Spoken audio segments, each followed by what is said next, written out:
Hello all, welcome to my channel.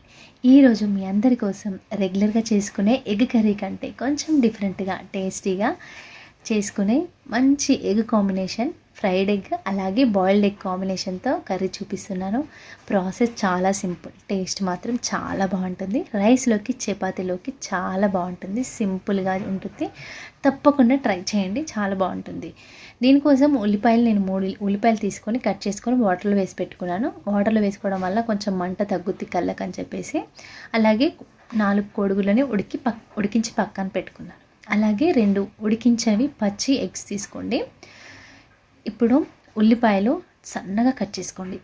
ఎంత చిన్నగా సన్నగా కట్ చేసుకుంటే కర్రీ టేస్ట్ అంత బాగుంటుంది. అలాగే గ్రేవీ కూడా థిక్గా వస్తుంది నాన్ వెజ్లోకి, చికెన్లోకి, మటన్లోకైనా. ఉల్లిపాయలు ఎక్కువగా వాడే కర్రీలోకి ఎప్పుడైనా సన్నగా చిన్నగా కట్ చేసుకుంటేనే బాగుంటుందండి. ఈ టిప్ ఒక్కసారి ట్రై చేయండి. నేను పచ్చిమిర్చి కూడా కట్ చేసుకొని పక్కన పెట్టుకున్నాను.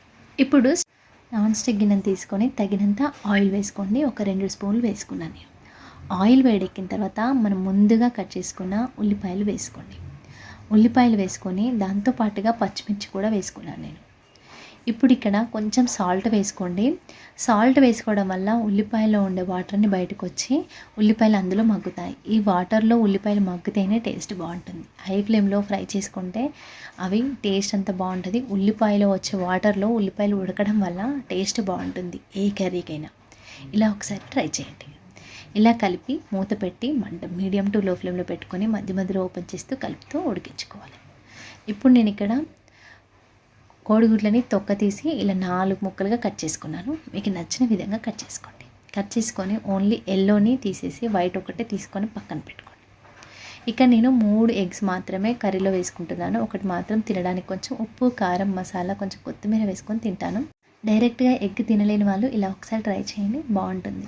మధ్య మధ్యలో ఓపెన్ చేస్తూ ఈ విధంగా మగ్గాలి. ఉల్లిపాయలు చూసారా ట్రాన్స్పరెంట్గా అయిపోయి మెత్తగా అవ్వాలి, అప్పుడే బాగుంటుంది.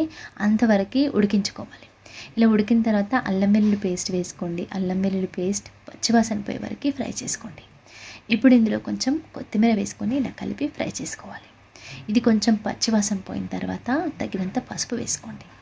పసుపు వేసుకొని పసుపు కొంచెం వాసన పోయేలాగా మంట లో ఫ్లేమ్లో పెట్టుకొని కలుపుకోవాలి. అల్లం వెల్లుల్లి పేస్ట్ వేసిన తర్వాత హై ఫ్లేమ్లో అస్సలు ఫ్రై చేసుకోవద్దు. ఏ కర్రీ అయినా అడుగు పట్టేస్తుంది, టేస్ట్ అంతా చేంజ్ అవుతుంది. ఎప్పుడైనా లో ఫ్లేమ్లో పెట్టుకొని ఫ్రై చేసుకోవాలి. అల్లం వెల్లుల్లి పేస్ట్ పసుపు వేసుకున్న తర్వాత ఇప్పుడు నేను ఒక 2 స్పూన్ల వాటర్ వేసుకొని కలుపుకున్నాను. ఆ తర్వాత ఇలా ఎగ్స్ అన్నీ కొట్టి పోసుకొని మూత పెట్టుకొని మగ్గించుకోవాలి. మంట మీడియం టు లో ఫ్లేమ్లోనే పెట్టుకోవాలి. ఇలా ఒక 2-3 నిమిషాలు వదిలేసిన తర్వాత ఇలా చక్కగా ఉడికింది ఎగ్, ఎక్కడ పచ్చిగా లేకుండా. కొంచెం ఉప్పు, తగినంత కారం వేసుకొని మంట లో ఫ్లేమ్లో పెట్టుకొని మూత పెట్టి ఒక 2 నిమిషాలు వదిలేయండి. 2 నిమిషాల తర్వాత ఇలా తిరగవేసుకోవాలి. ఈ కారం అంతా కర్రీకి పట్టేలాగా ఇలా నెమ్మదిగా కలుపుకోండి, ఎగ్ చెదరకుండా.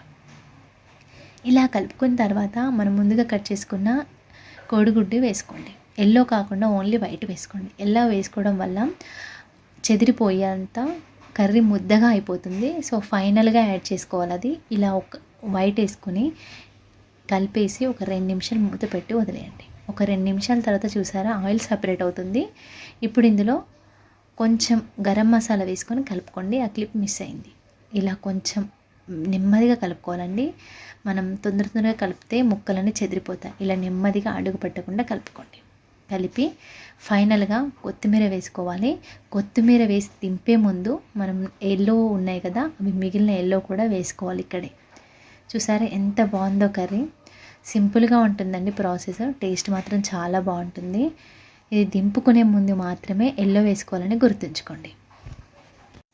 అంతే, సింపుల్గా టేస్టీగా ఉండే ఎగ్ కర్రీ రెడీ అయిపోయింది. మీకు నచ్చిందా?